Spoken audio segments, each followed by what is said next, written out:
மதுரை மண்ணுக்கு அப்படி ஒரு பெருமை. நீங்கள் திருவிழா காலங்களில் தொலைக்காட்சி ஓப்பன் பண்ணி பாருங்கள், எல்லா தொலைக்காட்சி பட்டிமன்ற நடுவர் மதுரைக்காரங்களாக தான் இருப்பாங்க.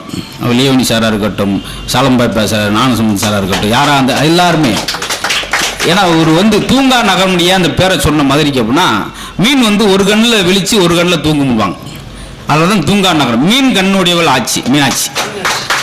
ஏன்னா 11 மணி 12 மணி கூட கரகாட்டம், மயிலாட்டம், ஒயிலாட்டம் சொல்லி திருவிழாவாக இருக்குது. சிம்மக்கல்ல பாருங்க 3 மணி 4 மணி கூட உயிர்ப்போடு இருப்பாங்க. அப்படியாப்பட்ட ஊர். இந்த மாதிரி பெருமையான ஊரில் இப்படி விழா நடக்கணும், மாறிடக்கூடாது. ஏன்னா சிவபெருமானுடைய 64 திருவிழாடல் 60 திருவிழா நடந்தது இந்த மதுரையில்.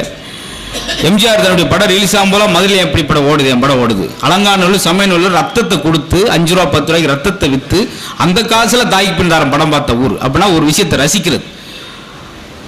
நடிகர்களுக்கு முதல்ல ரசிகர் மன்றம் வச்சது இந்த ஊர்ல தான். மகாத்மா காந்தி தன்னுடைய கோட் சூட்டை கலத்தி